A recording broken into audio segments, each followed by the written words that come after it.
ಕೇಳಿ ನಿನ್ನ ಕಥೆ ಮುಗಿಸಲು ಹೊರಟಿರುವೆ. ಇತ್ತ ಕಡೆ ಹೊರಟಿರುವಲ್ಲಿ ನನ್ನ ಸಸ್ಪೆಂಡೆಡ್ ರುಕ್ಮಿಣಿ ದೇವಿ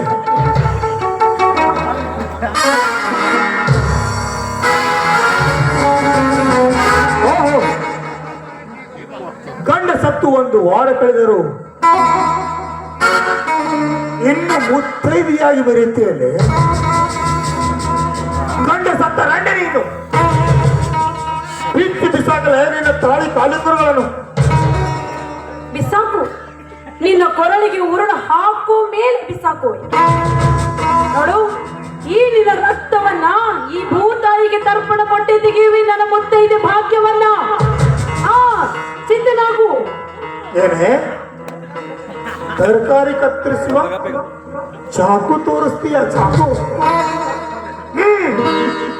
ಮೊದಲು ಹೋಗು, ಸೇರಿ ನಿನ್ನ ಗಂಡನ ಪಾದವನ್ನು.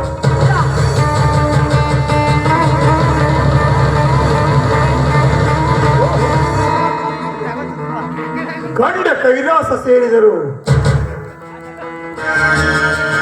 ಅವನ ನೆನಪಿನ ಕಾಣಿಕೆಯನ್ನು ನಿನ್ನ ಹೊಟ್ಟೆಯಲ್ಲಿ ಕೊಟ್ಟು ಹೋಗಿದ್ದಾನೆ. ನೋಡಿ ಯಾರು ನಾನೆಷ್ಟು ಉಪಕಾರಿ ಅಂತ. ನಿನ್ನ ಗಂಡನನ್ನು ನೋಡಲು ನಿನ್ನ ಮಗುವನ್ನು ಜೊತೆಯಲ್ಲಿ ಕಳಿಸಿದ. ಮೊದಲು ಸರಿ ಬಾ ನಿನ್ನ ಗಂಡನ ಪಾದವನ್ನು.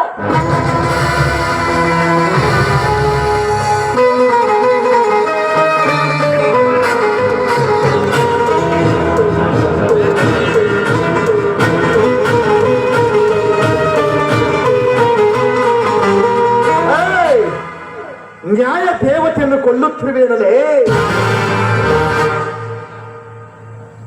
ಬೇಡ ಬೇಡ ಪೃಥ್ವಿ, ಬೇಡ. ಇವನು ನನ್ನ ಬೇಟೆ. ಈ ಪಾಪಿಯನ್ನ ನನ್ನ ಕೈಯಾರೆ ನಾನೇ ಕೊಲ್ಲಬೇಕು. ಇಲ್ಲ ಮೇಡಮ್, ನೀವೀಗ ಕೊಲೆ ಮಾಡಿದ್ರೆ ಕಾನೂನಿನ ಪ್ರಕಾರ ನೀವು ಅಪರಾಧಿಗಳಾಗ್ತೀರ. ಹಾ ಮೇಡಮ್, ತೆಗೆದುಕೊಳ್ಳಿ ನಿಮ್ಮ ರೀಜಾಯ್ನಿಂಗ್ ಆರ್ಡರ್ ಕಾಪಿ. ನೀವೀಗ ಜಿಲ್ಲಾಧಿಕಾರಿ.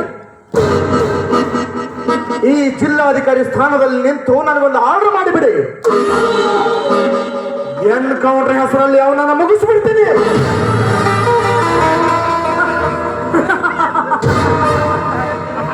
Correct. PSI Prithviraj, you are correct.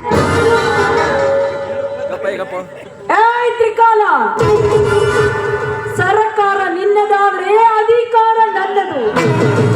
ಸರ್ಕಾರ ನಿನ್ನದಾದ್ರೆ ಅಧಿಕಾರ ನನ್ನದು.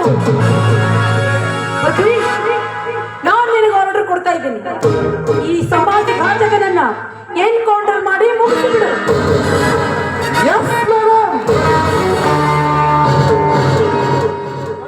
ಮಂತ್ರಿ, ಎಷ್ಟು ದಿನ ನಿನ್ನ ಹಣದ ಅಮಲಿನಲ್ಲಿ ನ್ಯಾಯಯುತವಾಗಿ ನಡೆದುಕೊಳ್ಳುವ ಅಧಿಕಾರಿಗಳನ್ನ ಸರಿಯಾಗಿ ಕೆಲಸ ಮಾಡಲು ಬಿಡದೆ ನಮ್ಮಂತಹ ಬಡ ವಿದ್ಯಾರ್ಥಿಗಳನ್ನ ಲಂಚ ವಸೂಲಿ ಮಾಡಿ ಮಂಚವೇರಿ ಕೆಲಸ ಕೊಡುವ ನಾವಾಯ್ತು ನನ್ನ ಮಗನೇ. ಮುಗಿಯಿತು ನಿನ್ನ ಕಥೆ. ಮಂತ್ರಿ,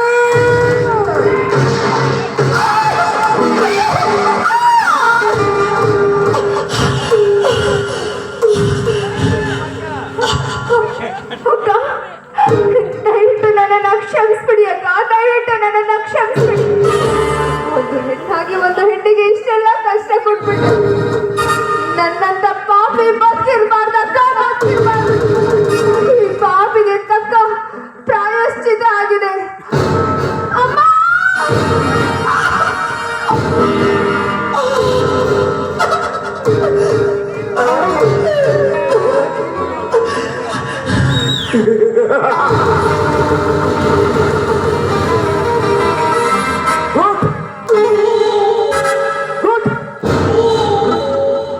ಒಳ್ಳೆ ಕೆಲಸನೇ ಮಾಡಿಬಿಟ್ಟೆ. ನಿನ್ನ ಪಾಪಕ್ಕೆ ಪಾಲುದಾರರನ್ನ ನಿನ್ನ ಜೊತೆಲೇ ಕಳ್ಕೊಂಡು ಹೋಗ್ತಾ ಇದೀಯ. ಈಗ ನಿನ್ನ ಸರದಿ ಅನುಭವಿಸು.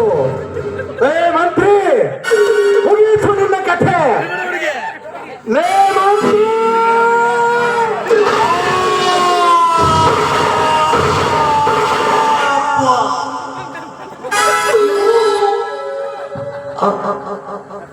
ಮೇಡಮ್, ಸಮಾಜಕ್ಕೆ ತೊಲಗಿದ ಪೀಡೆಗಳೆಲ್ಲ ಹೊರಟು ಹೋದವು.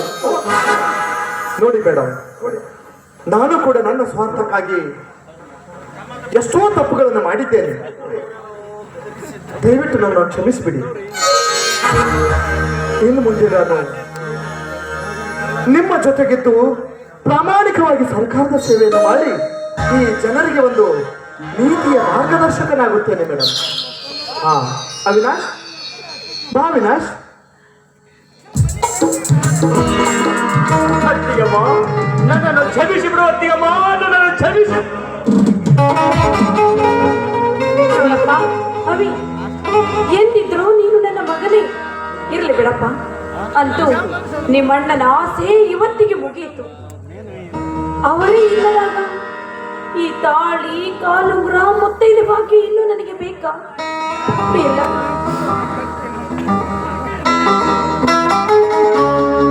ಇನ್ನಿವಳ ಕೊರಳಲ್ಲಿ ಮಾಂಗಲ್ಯವಿಲ್ಲ,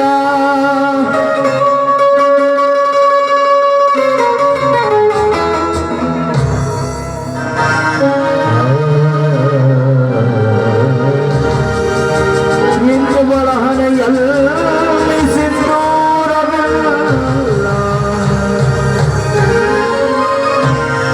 ಇನ್ನಿವಳ ಮುತ್ತೈದೆಯಲ್ಲ,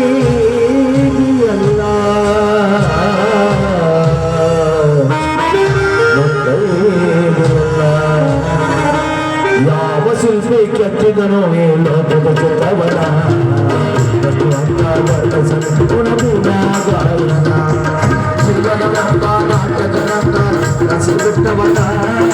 ಜೀವನವೆಂಬ